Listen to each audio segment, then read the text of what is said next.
তোমরা নিশ্চয়ই কাউকে উপদেশ দাও বা কাউকে প্রস্তাব দাও। তো যখন প্রস্তাব বা উপদেশ দাও সেটা কিন্তু দুভাবে দেয়া হয়। কিভাবে? একটা সরাসরি প্রস্তাব দেয়া হয়, আর একটা সরাসরি না পরোক্ষভাবে প্রস্তাব বা উপদেশ দেয়া হয়।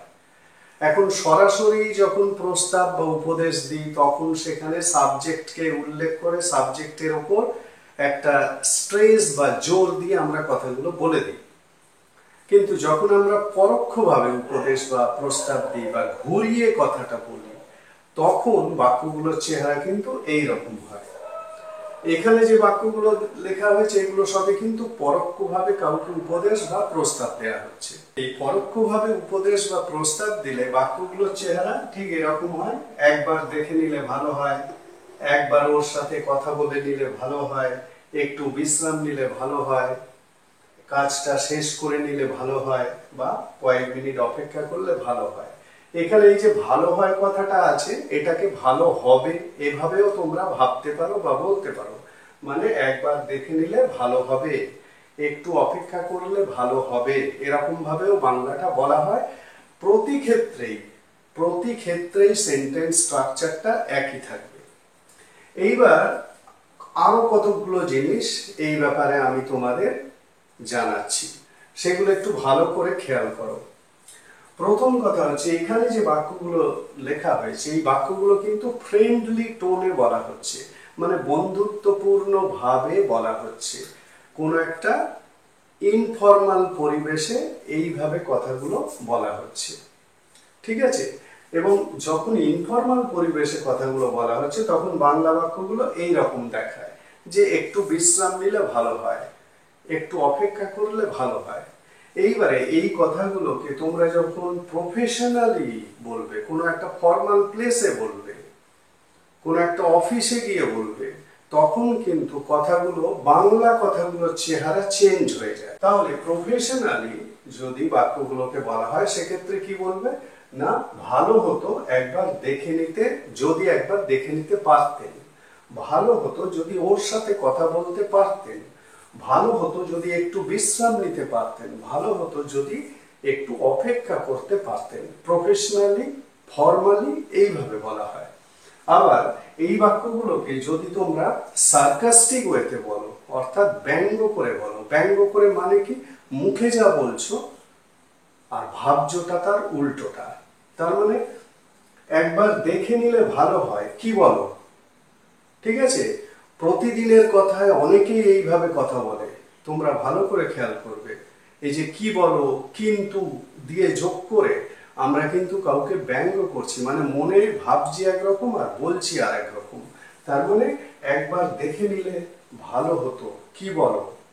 তার মানে দেখে নেওয়া হয়নি, তুমি এটা ভাবছো, এবং এই ভাবনা থেকে তুমি সন্দেহের বশে এরকম ভাবে বলছো যে একবার দেখে নিলে ভালো হতো, কি বলো? বা একবার দেখে নিলে ভালো হতো কিন্তু। ঠিক আছে? ওর সাথে কথা বলে নিলে ভালো হয়, কি বলো? বা ওর সাথে কথা বললে ভালো হতো কিন্তু। ঠিক আছে? বুঝতে পারছো নিশ্চয়ই আমি কি বলতে চাইছি। একটু বিশ্রাম নিলে ভালো হতো, কি বলো? একটু বিশ্রাম নিলে ভালো হতো কিন্তু। ঠিক আছে? এগুলোকে বলা হচ্ছে সার্কাস্টিক ওয়েতে বা ব্যঙ্গ করে কাউকে কিছু বলা, মানে কাউকে তুমি এইভাবে কি করছো, সন্দেহ করছো। যাই হোক, তো এত রকম ভাবে বাংলাটা কিন্তু বলা হয়, কিন্তু ইংলিশের যে স্ট্রাকচার, ভেরি ইন্টারেস্টিংলি ইংলিশের স্ট্রাকচারটা কিন্তু একটাই। ঠিক আছে? সেই ইংলিশের স্ট্রাকচারটা কি হবে? প্রথমে প্রতি ক্ষেত্রেই কিন্তু এইটা এইটা এই প্রতিটা বাক্যের ক্ষেত্রেই কিন্তু সাবজেক্ট ইউ। ঠিক আছে? তারপরে কি যোগ করছো? মাইট ওয়ান্ট টু, এইটা যোগ করছো। ঠিক আছে? তারপরে মূল ভার্বের প্রেজেন্ট ফর্ম। ঠিক আছে? তাহলে ইউ মাইট ওয়ান্ট টু, তারপরে মূল ভার্বের প্রেজেন্ট ফর্ম। মূল ভার্ব কোনগুলো? এই যে দেখা, কথা বলা, বিশ্রাম নেওয়া, শেষ করা, অপেক্ষা করা, এগুলো হলো মূল ভার্ব। এই মূল ভার্বের প্রেজেন্ট ফর্ম এইখানে বসছে।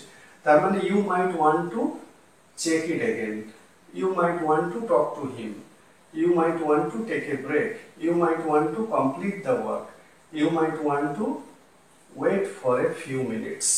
বোঝা গেল? বাক্যগুলো কমপ্লিট বলে দিলাম। ঠিক আছে, ঠিক এইভাবেই বলতে হবে। এবার লিখে দিচ্ছি, তোমাদের মেমোরিতে আরো ভালোভাবে গেঁথে যাবে। তাহলে একবার দেখে নিলে ভালো হয়। এটাকে অন্য কত রকম ভাবে বলা যেতে পারে বলে দিয়েছি, সেগুলো অবশ্যই খেয়াল রাখবে। তাহলে you might want to check it again. You might want to check it again.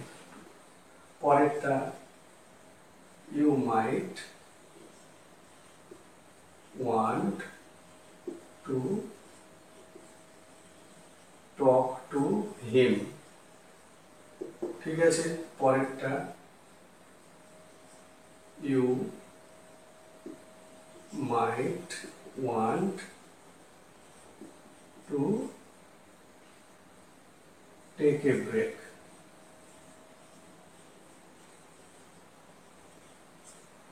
তারপরেরটা, you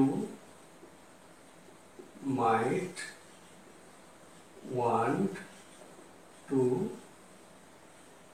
complete the work.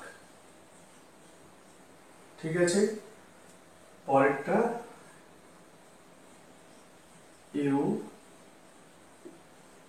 might want to wait for a few minutes. বোঝা গেল? you might want to wait for a few minutes. You might want to wait for a few minutes. কয়েক minute অপেক্ষা করলে ভালো হয়, বা কয়েক minute অপেক্ষা করলে ভালো হবে। কয়েক মিনিট অপেক্ষা করলে ভালো হতো, কিন্তু কয়েক মিনিট অপেক্ষা করলে ভালো হতো, কি বলো? ঠিক আছে, এই যে এত রকম করে বাংলাটাকে বলা হলো, ইংলিশটা একই, you might want to wait for a few minutes. Clear? এইবারে এই বাক্যগুলোকে কি তোমরা শুড, হ্যাড বেটার বা অন্যান্য মডেল ইউজ করে বলতে পারবে? সেটা এবারে চেক করে নাও। শুড কোথায় ইউজ হয়? শুড ইউজ হয় জোরালো ভাবে কাউকে উপদেশ দিচ্ছ, জোরালো ভাবে কাউকে প্রস্তাব দিচ্ছ, সেই ক্ষেত্রে শুড ইউজ হয়, এবং অবশ্যই সরাসরি বলা হচ্ছে, মানে প্রত্যক্ষ ভাবে বলা হচ্ছে। সরাসরি যখন উপদেশ বা প্রস্তাব দেওয়া হয় জোরালো ভাবে, তখন শুড ইউজ হয়। হ্যাড বেটার কোথায় ইউজ হয়? হ্যাড বেটার ইউজ হয় সরাসরি জোরালো ভাবে কাউকে উপদেশ বা প্রস্তাব দেওয়া হচ্ছে, এবং প্রস্তাব বা উপদেশের মধ্যে দিয়ে একটা সতর্ক করা হচ্ছে যে এই কাজটা না হলে কিছু একটা খারাপ ঘটতে পারে। ঠিক আছে, সেক্ষেত্রে আমরা সেই রকম অবস্থা বুঝে আমরা হ্যাড বেটার ইউজ করি সেই সমস্ত সেন্টেন্সে। তাহলে মাইট ওয়ান্ট টু এই মডাল ফ্রেজটা ইউজ করে এই ধরনের বাক্যগুলোকে বলতে হবে। এখন মাইট ওয়ান্ট টুর অল্টারনেটিভ কি আছে? মানে এর পরিবর্তে অন্যান্য কোনো ফ্রেজ ইউজ করে কি বলা যাবে এই বাক্যগুলো? ইয়েস, বলা যাবে। তোমরা মাইট ওয়ান্ট টুর পরিবর্তে মে উইশ টু, ভালো করে শুনে নাও, মাইট ওয়ান্ট টুর পরিবর্তে কি ইউজ করতে পারবে? মে উইশ টু, মানে ইউ মে উইশ টু, তারপরে verb one, you may wish to check it again. বোঝা গেছে? আর কি হতে পারে? It might be a good idea to, it might be a good idea to check it again. আমি একটা এক্সাম্পল দিয়ে বোঝানোর চেষ্টা করছি। it might be a good idea to check it again. আর কিভাবে হতে পারে? perhaps you could check it again. perhaps you could check it again. বোঝা গেল? তো অনেক রকম ভাবে এই বাক্যকে বলা যেতে পারে, তবে সঠিকভাবে জানতে হবে যে কোন জায়গায় কোন মডেলটা বা কোন মডেল ফ্রেজটাকে ইউজ করে এই ধরনের পরোক্ষ ভাবে উপদেশ বা প্রস্তাব বাক্যগুলোকে বলা হয়। এক্ষেত্রে আমি মাইট ওয়ান্ট টু ব্যবহার করে এই ধরনের বাক্যগুলোকে ইংলিশে কিভাবে বলা হয় সেটা দেখালাম। ঠিক আছে, এখানে ভালো হয়, ভালো হবে, দুভাবেই কিন্তু বাংলাটা তোমরা মনে রাখবে। মানে একবার দেখে নিলে ভালো হয় বা একবার দেখে নিলে ভালো হবে। বোঝা গেল? খুব প্র্যাকটিক্যাল কথা, প্রতিদিনের কথা, এই ধরনের কথাগুলোকে কিন্তু এইভাবে বলতে হয়।